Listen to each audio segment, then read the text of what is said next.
Sand veiled the twin sons of Kiri 3 in a copper haze, and Garrick's battered hauler screamed across the sky like a dying comet. Warning lights blazed across his dashboard, systems failed in domino collapse, and the cockpit rang with alarms. But he kept both hands locked on the control yoke.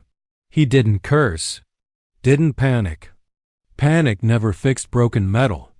The ship bucked as one of the rear thrusters exploded, spinning the hauler sideways through a windstorm of grit and static discharge.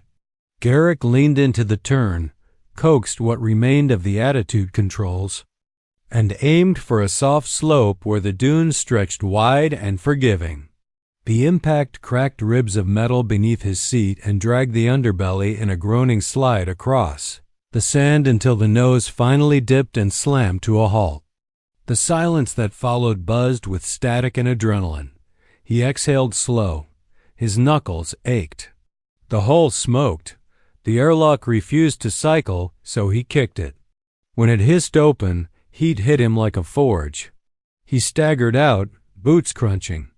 Over scorched brush, the scent of burned coolant and singed wires rising with every breath. The desert around him shimmered. Endless dunes, fractured stone, no sign of life. Just Kiri's merciless wind and a sky split by twin suns. But something caught his eye. A flicker of light. A glint of metal not his own. Half buried in a dune to the south sat a sleek escape pod, its canopy blown, emergency strobes pulsing red through dust. He grabbed his satchel, slung it across his shoulder, and jogged toward the wreck, sand dragging. At every step, he wasn't a hero. Wasn't stupid either. But he'd seen enough crashes to know that no one sent out pods like this unless things had gone real bad, and fast. He crested the last ridge and froze. The pod's outer shell was blackened by heat re-entry. One of the landing struts had snapped. The interior hissed with escaping pressure. Inside, a shape moved, slumped, trembling. Fur black as midnight, slick with blood and viscous fluid. A humanoid figure struggled to rise, then collapsed. Garrick took in the claws, the fangs, the battered armor. The way her limbs twitched even unconscious. She was dangerous, clearly, but she was alive. He crouched low and called out, his voice steady. "I'm not here to hurt you. Just want to help." No answer. Just a low, guttural sound from her throat. Defensive. Feral. Wounded. He slid one hand beneath her knees, the other beneath her shoulders, and lifted. She was heavier than she looked, muscle and armor and something else, but dehydration had hollowed her. She hissed in pain, claws flexing, but she didn't strike. "Easy, I've got you." Her golden eyes opened, narrow and sharp. She didn't trust him. Not yet. But she didn't fight, either. That was enough. He carried her toward the line of cracked palms in the distance, where his scanners had detected groundwater earlier. He didn't know who she was or what had brought her here. Didn't know if helping her would get him killed. But he'd seen something broken and he couldn't walk away. He was just a mechanic dot and things needed fixing. The wind howled low through the broken palms, carrying with it the scent of scorched metal, blood, and ozone. Garrick knelt beside the alien girl, her body still twitching in sleep, not from fever but from whatever she had escaped. Her wounds were patched, her fractured arm wrapped in bone-knitter mesh that pulsed faintly with stabilizing light, but the tension in her muscles never eased, not even in rest. He wiped sweat from his brow, checked the perimeter sensors one more time, and almost missed the sharp chirp from his motion triplet near the dunes. A red blink on his wrist pad. Someone, or something, was moving fast, too fast for a stray beast or storm dot. Then he heard it, the low thrum of repulsors skimming over sand. Sleek, predatory, and far too quiet to be anything but military grade. Spun toward the entrance of the canvas lean-to, weapon in hand, and ducked low behind the water crate. The rumble grew louder, then silence, no engine whine. No footsteps, but the hairs on the back of his neck stood up. She arrived without a sound. One moment there was nothing but wind. The next, a shadow filled the doorway. Tall, broad, armored in matte plates streaked with sand scars. Violet fur shimmered beneath her scout vest, and her plasma claws hummed with threat light as she stepped inside. Her eyes, molten amethyst, locked first on Garrick's weapon, then on her sister. She didn't speak. Not yet, but her expression was ice and fire. Garrick stood slowly, keeping his weapon lowered, non-threatening. She's alive, for now. Her voice was a growl coiled in restraint. You touched her? I carried her. She would have died. A flicker of something, horror, rage, memory, passed through her face, but her claws remained lit. You're Garrick, human, shipwright. Station 6-7. You fixed the port tower on Dree. That stopped him cold. How do you know that? I tracked you, she said flatly. Clan Alpha sent us to retrieve the Stargate core. I followed your refueling logs. I was to barter for your access codes, but she beat me to you. He frowned. She crash-landed in a pod. She disobeyed. Her voice cracked. Came early, alone, for you, and suddenly it clicked. This wasn't a rescue mission. It was a bond trial, not of love. Of leverage. I'm Leela, she said finally. Sister Alpha of the bonded pair. You were never supposed to be part of this. A groan interrupted them. The injured one, Aylin, stirred, her breathing quick and sharp as she forced herself. Upright, Lila, she rasped. Stand down, he saved me. Layla took a step forward. You invoked bondlaw without right. I bled for it. I fought for it. They turned on each other like twin storms, the language shifting between sharp Deliari dialect and broken trade tongue, clawed hands twitching at their sides. Garrick stepped between them. I don't care about your bondlaw, or your customs, or who gets to own who. Aylin's head lifted slowly. Layla's plasma claws dimmed just slightly. I'm not a prize, he said, voice flat but firm. I'm an engineer. I patch holes and I keep things from falling apart. That's it. The silence that followed was brittle. Then the wind shifted again. Not. Natural. Synthetic. Garrick single quotes. eyes snapped toward the dune line. A dark wedge of metal crested the ridge. Bone-plated, draped in scavenger clan glyphs, a turret skiff. At least a dozen mercs. Far too many for the camp's defenses. Leela's expression hardened. Cartel, she said .ile and pulled herself upright. They followed my beacon. They'll want the core. Garrick grabbed his satchel and sprinted to the edge of the oasis, eyes scanning the half-buried crates, coolant tanks, and spare reactor rods. We're not running. Not yet. I can rig the coolant tanks into flash traps, blind them, maybe confuse. They're heat sig. Leela tilted her head. You can do that in time? He glanced back at them. Only if you two stop fighting and start guarding my back. Neither answered immediately. But then, wordless, synchronized, both sisters moved. One took position on the left flank, claws lighting again. The other stumbled toward the right, grabbing a salvaged rifle from the drop crate, and Garrick knew. This wasn't over, but for the first time, it had begun. The night came slow on Kiri 3, bleeding shadows across the dunes like a wound reluctant to close. The twin suns had dipped behind the jagged horizon hours ago, but the heat clung to the sand like a second skin. Garrick's hands worked by lantern. Light, twisting ignition wires through coolant valves and burying makeshift charges under dry brush. Each movement was deliberate, precise. He didn't speak, didn't breathe too loud. The oasis was quiet now, but only because the enemy had yet to arrive.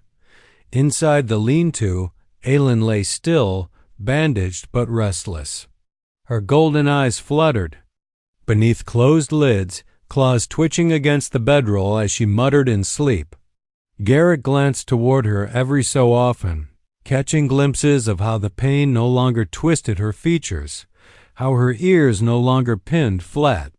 The bone knitter was still humming above her arm, low and steady. He'd patched her with what little he had: metal, foam, adhesive sealant, but it had worked. She was healing. Strong again, and yet it wasn't her recovery that filled the camp with tension. It was her presence. And her sisters, Layla, hadn't slept. She paced just outside the light, a dark silhouette with violet fur bristling every time the wind shifted. Her ears twitched constantly, like she was listening for something only she could hear. Her plasma claws were off, but her hands never strayed far from her belt. She had the look of a war scout ready to die, not just fight. And when she glanced at Garrick, it wasn't distrust anymore, it was something heavier, a declaration unspoken. They weren't arguing now. Not openly. Not while the threat circled the dunes like wolves tasting scent. But something about the silence between them had changed. Not a ceasefire, an armistice. Temporary. Fragile, and Garrick hated it. He finally broke the quiet. If I go down, the emitter detonator is tied to my heart rate. One spike over 220 and it blows. Secondary charge at flatline. Layla turned her head, only half impressed. You wired yourself into a trap. I wired the trap into me, he corrected, standing. So nobody makes a martyr decision without earning it. She exhaled through her nose. It almost sounded like a laugh. Almost. He walked past her, checking the perimeter lines again. The motion sensors were basic infrared coupled with vibration. Plates scavenged from an old drop crate, but they'd give him a few seconds' notice. Maybe enough. Then came the chirp, short. Sharp. Incoming. AIOLEN stirred inside, already alert. Before the sound even ended, she sat up, leaned her weight on the good arm, and grabbed the sidearm Garrick had left by the bedroll. They're coming, she said simply. Leela stepped to her side, watching the horizon. From the ridge, the cartel skiff appeared, flanked by 3 scouts on hover bikes, their engines whining low as they crept into formation. Garrick flicked off the lantern and crouched low. The coolant charges were buried. The emitters were prepped. All that remained was execution. But then a crackle in the air, a sudden shimmer across the sand. The scouts vanished. Gone. Like ghosts stepping behind a veil. Leela cursed in her native tongue. They're using phase shrouds, stealth grade, military surplus. Garrick blinked. That's not cartel tech. No, Aelin said darkly. That's clan. And with that, the entire foundation shifted. He wasn't just being hunted by MERCS. He was being cornered by the sisters' own people. Why would your clan send a strike team? Garrick asked, not angry, focused. Because you activated bondlaw, Aelin said, and because I didn't report it. Layla clenched her jaw. The elders think she's compromised. That you've become ... influence. I'm a mechanic. Garrick snapped. I patch holes. I don't rewrite cultures. No, Leela said, but you were never supposed to choose. They think you already did, Aelin added, her voice quiet. And that makes you dangerous. It all clicked. The beacon. The skiff. The stealth shrouds. This wasn't just a salvage hit. This was a political removal. The kind that didn't make reports. The kind that left evidence buried beneath sand. And silence. Garrick looked at both of them. Then we give them the opposite. We make noise.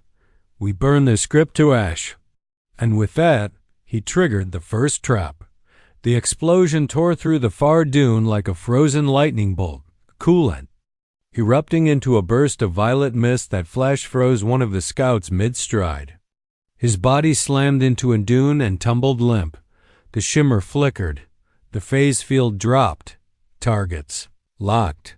Leela leapt forward, claws blazing, and struck the nearest merc with enough force to knock the rifle from his hands before she slammed him into the rock.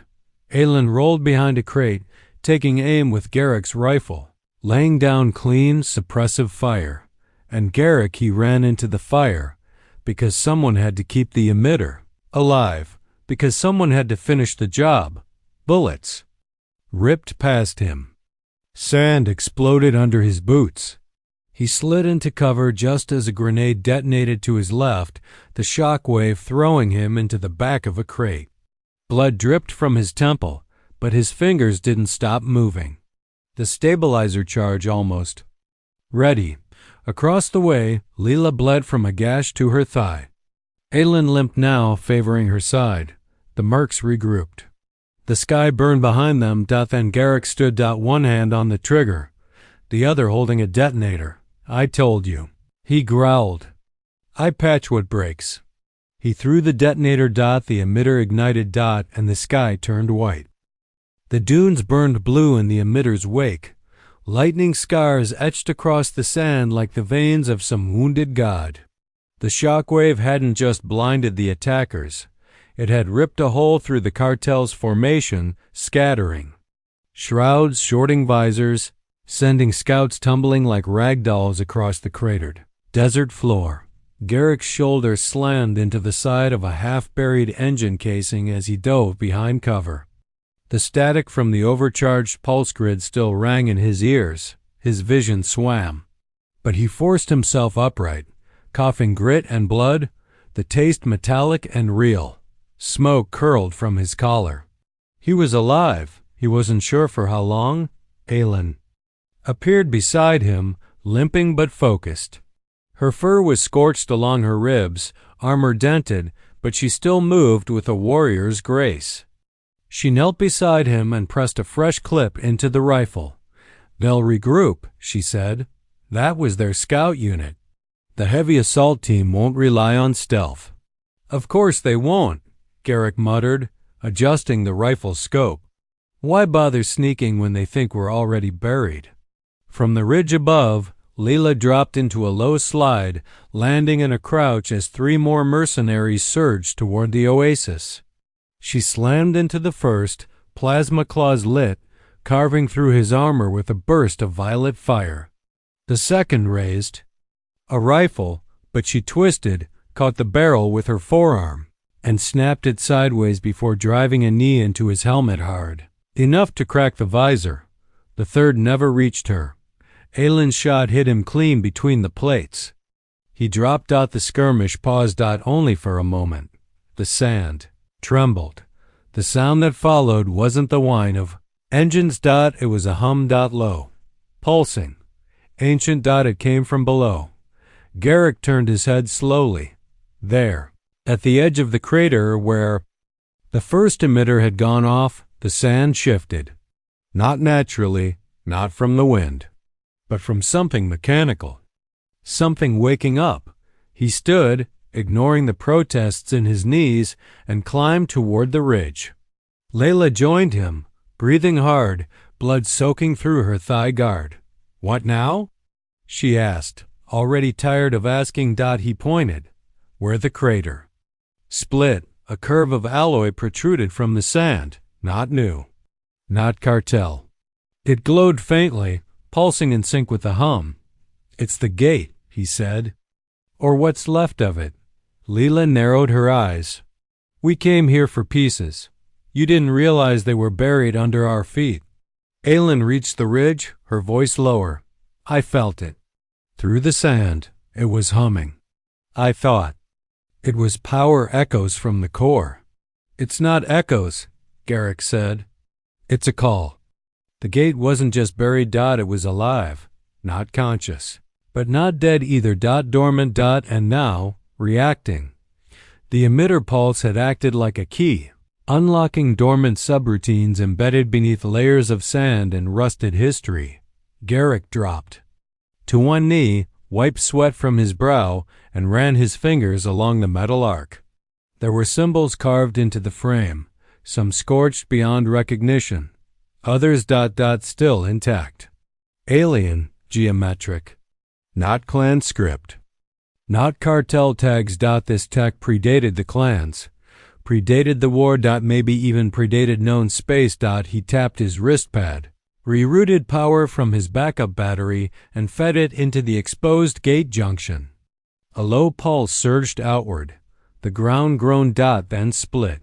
A hatch hissed open beneath the dunes, and a spiral staircase, lit with dim blue light, descended into the planet's skin. They exchanged a look. Garrick grabbed his toolkit. We're not surviving another wave up here. If we want a shot, we go down. Layla blinked slowly. Into the gate? Into whatever's left of it. Aelin stepped forward, already moving. Then we go now. Before the next wave finds our heat signature. Garrick didn't argue. They descended. The air shifted as soon as they passed the threshold. Colder, heavier, charged like a storm trapped in stone. Lights flickered along the walls, reacting to their presence. Ancient machines stirred behind. Panels. Gears creaked with the sound of time resuming.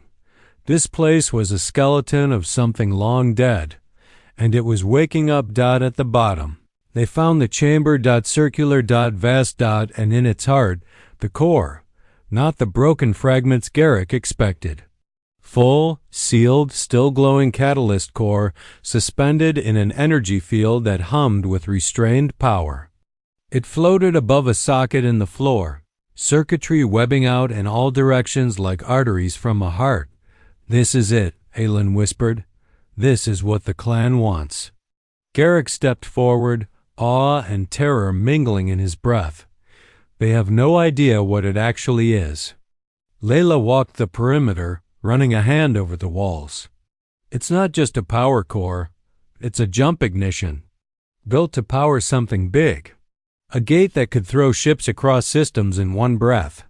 Or, Garrick added, wipe them from existence if it destabilizes. Aelin turned to him. Can you stabilize it? He didn't hesitate. I can try. And he did. He dropped to one knee, laid out his tools, and got to work. The room pulsed around him, growing brighter with every adjustment. The stabilizer core began to sink, flickering green. The pressure in the air changed. Then Leela froze. I hear them. Above. Boots. Strike team. He had minutes. Keep them out. He said. And they did. Leela and Aelin disappeared up the staircase, moving like shadows. Garrick stayed, soldering wires, splicing conduits, praying the old system would listen. Then, the lights turned white. The core locked into sync. The gate responded. A surge of power filled the room, and Garrick knew they hadn't found a relic. They had reawakened a god. The ground above shook with the force of impact, sending powdered dust raining down through the ancient vents of the buried chamber. Garrick didn't flinch. His hands moved with a mechanic's muscle memory, twisting leads, sealing thermal regulators, rerouting live wires through his portable stabilizer. The core's hum had deepened, growing steadier with each second, but with every stabilization pulse he pushed into the matrix, the entire structure vibrated harder, like it was remembering a heartbeat it had forgotten how to control. He didn't look up as sparks flew past his cheek. He didn't have time. The entire chamber thrummed now with latent energy, light pulsing from the floor in smooth waves. He glanced at the readings on his wrist pad. 73% sync. Power buildup. Nearing threshold. Containment stable. Barely. And the sensor pings above had tripled. They were coming. Faster. Harder. Organized. Not mercenaries anymore. Soldiers. Outside the chamber. Aelin crouched in the shadow of the staircase, golden eyes glowing in the dark, her claws flexing as she watched movement through a handheld scout lens. She whispered through the comlink. They have a full breach team. 4 in front, 6 flanking, their armor clans stamped. Not cartel. Leela's voice crackled through next. She was higher, near the dune ridge. I see a command drone. Not scouting anymore. They're securing this site. Garrick exhaled. Slowly. They weren't sent to destroy this place. They're here to take it, Aelin said. No, Leela cut in. They're here to take him. That stopped Garrick's hands. He looked up from the console, not at the door, but at the pulsing blue sphere hovering above its cradle. Its energy now responding to his touch, to his calibration, to his presence, and suddenly he saw the pieces fall into place. He'd been tagged months ago, quietly, efficiently. A known shipwright with expertise in ancient drive tech. Blacklisted by the authority after a fallout with corporate contracts, then drifted through independent ports. But every fix he did, every diagnostic he ran, someone had been watching. It wasn't about the hauler. It wasn't about the gate. It was about Garrick. He was the key. The sisters had known part of it. The clan had known all of it. And now the entire canyon had become a trap, not for the core, for the man who could wake it. They used us. Garrick whispered. Aelin's voice came through, quieter this time. Not all of us, not willingly. Layla didn't speak because she had known. At least in part. The core flared suddenly, brighter than before. Energy surged through the floor, illuminating the symbols carved into the walls, glyphs that hadn't been visible before. They swirled in patterns now. Not random. Rhythmic. The core wasn't just powering up. It was transmitting. Garrick swore and slammed the lockdown switch on the stabilizer rig. The sphere dimmed, holding steady in containment. For now, he stood fast, ran to the comms panel, and tapped into the emitter relay he'd installed near the chamber's rim. Aelin, Leela, we've got one shot. The core is stabilized enough to move. Barely. There's an auxiliary launch bay east of the canyon wall. If the skiff pad still works, we can get it airborne, Aelin responded first. It'll be tight. They've closed in. Leela again said. Nothing. Garrick looked toward the stairwell. We have to go now. Seconds later, Leela appeared, boots thudding down the steps. Her fur was slick with sweat, her right shoulder scorched from blaster fire, but her eyes were focused, locked. On his, you get the core. I'll get us time. No, Garrick said sharply. We go together. She tossed him a detonator. You're the only one who can pilot the skiff's ignition protocol. Garrick met her stare. And for the first time, there was no growl. In her silence. Just choice. I'll hold the tunnel, she said. I'm not dying for the clan. I'm holding the door for the only thing that's mine to decide. Aelin appeared behind her, her expression unreadable. Together, she sighed. We all go. No one argued this time. The core was disconnected, locked into Garrick's portable harness with a magnetic clamp stabilized by old shock gel. It hissed with power but didn't spike. They moved fast through the ancient hall, back into the ascending tunnel that reeked of history and ion-burned air. As they reached the surface, the canyon flashed with searchlight glare. Dozens of soldiers were now encamped in a tight perimeter, using exo-rigs and heat barriers to push inward. It didn't matter, because Garrick knew a way out. He pointed to the far cliff wall, the skiff pads behind that rock shelf. I saw its echo on my topomap scan. If it still powers up, we ride. Aelin nodded. Then let's ride. They sprinted as the sky lit up behind them, plasma bolts raining across the canyon, bursts of heat exploding in the wake of tracer fire. Layla twisted mid-run, tossing a grenade that sent 3 soldiers flying as Garrick and Aelin slid down. The slope. At the base of the shelf, half buried in sand, sat the skiff. Sleek. Alien. Old. But not dead. Garrick yanked open the panel, jammed the core into the ignition slot, and prayed. The engines coughed, then roared. The ship responded like it knew him. The trio leapt aboard just as another explosion rocked the canyon wall. From the cliff above, soldiers opened fire. The skiff lurched, lifted, and tore skyward with a scream of energy that cracked. The stones below the canyon fell away. The world shrank. And Garrick, hands tight on the yoke, felt the power of something older than war hum through his spine. They didn't just escape. They stole it. And now every faction across this quadrant would. No, the core wasn't buried anymore. It flew, and it had chosen. The stars were colder out here, further from the sun-bleached dunes of Kiri 3, beyond the sanctioned trade corridors, and deeper into the shadowed crawl of contested space. The stolen skiff cut through the dark like a needle, sleek and predatory, trailing radiation scars from a drive core older than any of them truly understood. The hum of the catalyst engine pulsed beneath the deck plating like a second heartbeat, and Garrick felt every beat through his boots. Inside, the silence was thicker than vacuum. No one had spoken for nearly 20 minutes. The forward viewport cast dim light across Leela's scorched armor, her jaw tense as she watched for pursuit. Aelin sat opposite, wrapping gauze around her thigh in tight, efficient circles. Blood soaked the bandages, but she didn't flinch. Garrick didn't look at either of them. He sat at the skiff's console, one hand gripping the yoke, the other running diagnostics on the core's containment field. It was holding, but not for long. The stabilizer he'd patched together wasn't rated for deep jump resonance. If the ship stayed at high velocity for too long, the core would spike destabilize and possibly rupture. He needed a cradle. He needed a shielded vault with quantum dampers. He needed a miracle. Ilen finally broke the silence.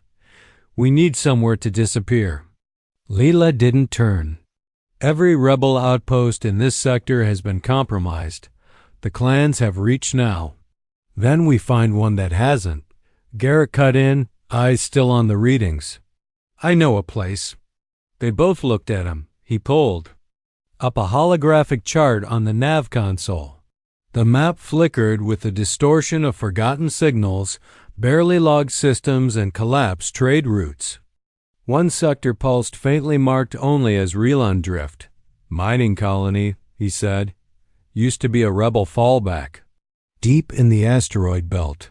No orbital infrastructure, no formal registry. They built vaults to hide ore and fugitives. Aelin leaned in. Still operational? Power signature showed up 6 months ago during a refueling scan. No active pings since. It's either dead or hiding. Leela exhaled. Then we bet on ghosts. He entered the coordinates. The skiff turned as the ship slipped into jump prep. Garrick stood and walked to the rear chamber where the core floated inside the stabilizer rig. Blue light pulsed across its surface, swirling like a galaxy trapped in glass. He watched it hum, not with awe this time, but suspicion, because something was wrong. Every core he'd ever worked with had a signature, a modulation frequency that broadcast its internal equilibrium. This one? It was changing, adapting, mimicking the pulse of the ship. The field, even. His own inputs, like it was listening. Leela joined him, arms crossed. It's not just energy, is it? Garrick shook his head. This isn't a battery. It's a memory. Vault. Then what's inside? Something the clans want buried. Something the cartel would kill to erase. She stepped closer. And us? He looked at her. Really looked. You two were supposed to bring me to the core. Deliver me. Leverage me. That was the mission, wasn't it? She didn't answer. Didn't need to. Aelin's voice came from the corridor behind them. They told us you were the last viable match. That your neural patterns fit the core's pre-empire calibration. That you were the only human who touched one and walked away unburned. Garrick turned slowly. You? Knew? I suspected. But they lied to us too. They didn't say it would bond. He stepped away from the core, jaw clenched. They sent you both to fetch a tool, not a person. Leela's voice was steel. I disobeyed my orders the moment I saw you patch that broken water tower, Andre, not because you were valuable, because you didn't walk away from something broken. Aelin took a step forward. We stayed because you didn't look at us like property, not even when bondlaw said you could. Garrick looked between them. The sisters weren't enemies anymore. They weren't fighting over him. They were standing with him, and for the first time, that scared him more than the cartel ever had, because choice meant consequence, and trust wasn't something he'd ever been taught to handle. The jump completed with a violent lurch, turbulence from old stabilizer coils jarring the skiff hard as they emerged into the Relon drift. The stars here flickered behind veils of broken rock and frozen debris. The remnants of a once industrial war zone were asteroid mining. Rigs had been converted into bunkers and graveyards. Their destination loomed ahead, a skeletal structure embedded into the side of a fractured asteroid. Its solar fins shattered, but docking beacons still blinking. Barely. The station wasn't dead. Not yet. The ship docked with a crunch. Garrick powered down the stabilizer field and hoisted the core into its mobile cradle. Reinforced with alloy plating and mag-dash locks. They entered the station with weapons drawn, boots echoing across metal grates slick with dust and silence. Inside, the air was stale, but power flickered through emergency lines just enough to keep the core cooled. Garrick moved quickly toward the lower vault levels, mapping the structure as he went. He found it 2 levels down. Containment chamber lined with lead weave walls and old shielding tech. Perfect. They lowered the core into the cradle and sealed it inside. Garrick entered a 12-digit encryption code, tying it to his biosignal and a dead man switch on his wrist. If I die, it fries.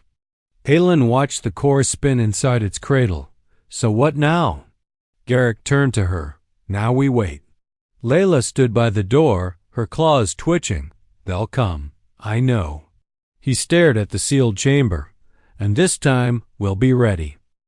The silence inside the buried station didn't last. 3 days passed, each one like the tick of a blade waiting to fall.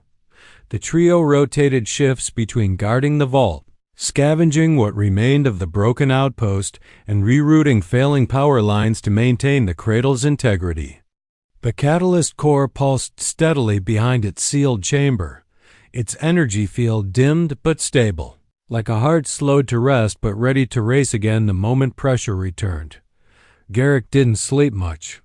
Neither did Aelin or Leela, not because of distrust, but because they knew something was coming. It arrived on the 4th night, not as an explosion, not as a breach, but as a signal. Encrypted. Targeted. A single line of text repeating on a private cartel channel. Return the core. You will be paid. You will be left alone. Choose wisely. Garrick read it 3 times before speaking. They know where we are. Aelin growled low in her throat. We masked our exit vector. Only someone on the inside could have sold us out. Leela didn't move from the corner where she was crouched, tuning her claws against a rail. The clan never wanted to secure the core. They wanted to activate it. Through you. Garrick stood slowly, the datapad still glowing in his hand. And, now that it's sealed and out of reach, they're shifting tactics. Trying to buy it back before they commit more resources. He looked at both of them. They'll escalate. They always do, Leela said. The sisters exchanged a glance. One that held layers of unspoken history, bruised pride, and the barest thread of reconciliation. Aelin's voice softened. If we stay, they'll destroy this place? Just to be sure. Garrick nodded. Then we don't stay, Leela frowned. We can't keep running, not with the core. We're not taking the core, he replied. That made them both stiffen. You're not leaving it here, Aelin said sharply. Garrick turned to the vault's control panel. We're hiding it. They followed him into the chamber. Garrick pulled a hardened casing from his satchel, an ancient compression tube used in smuggling operations, and slid it into a floor panel. Then he unlocked the cradle, disconnected the external shield, and rerouted the core's resonance into a null-field emitter buried deep in the vault's wiring. The result, to any scan, the core would no longer exist. It wouldn't show up on heat signatures, energy sensors, or even deep-layer subspace sweeps. It would be invisible, dormant, untouchable, leela watched in silence. Her lips parted, but she didn't protest. Aelin moved beside Garrick. "If they find it, they won't," he said. "Not unless one of us betrays the others." No one spoke. Then, finally, Leela stepped forward and removed her clan insignia from her belt. She dropped it into the shadows and didn't look back. "I'm done being their weapon." Aelin followed, placing her own crest beside it. "I was never their tool to begin with." Garrick closed the vault. He encoded it with a neural lock linked to all three of them. If one of them died, the seal wouldn't break. If two died, the code would burn. Only together could the chamber open again. They left the vault behind, their shadows long against the red emergency lights. 2 hours later, the first strike team arrived. This time, they were ready. The battle wasn't glorious. It wasn't even fair. The mercenaries came with firepower, armored suits, and orbital support. But the trio had turned the station into a trap. Aelin had rigged the oxygen scrubbers to vent nitrogen into the upper corridors. Layla set the gravnet to flicker at random, throwing soldiers off balance at key choke points. Garrick installed pulse chargers inside the floor, plating small charges, just enough to knock out circuitry without killing. He didn't want another war. He wanted them to walk away empty-handed and angry. They held the station for 7 hours. By dawn, half the mercs were unconscious or retreating. The rest, Garrick let go. He stood on the upper walkway as they retreated to their dropships, watching. As the last officer turned to scan him with a silent, unreadable expression, then the ship launched. Silence returned. In the days that followed, something strange happened. The tension that had once coiled between the sisters eased. Leela began laughing, more short, sharp bursts that startled even her. Aelin sang once under her breath while sealing a hull fracture, her voice rich and low. "And Garrick?" He started to breathe again.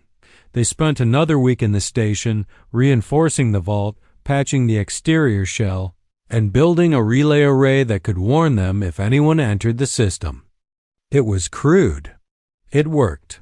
On the 12th day, they stood together on the hangar deck, facing the skiff. Garrick adjusted the thruster valves. "We've got one more jump in the stabilizer." Layla nodded. "Where to?"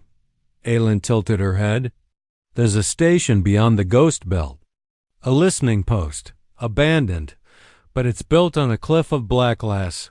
No one scans there." Garrick looked at both of them. And smiled. "Then that's home. For now." They boarded the ship without ceremony. The vault sealed behind them.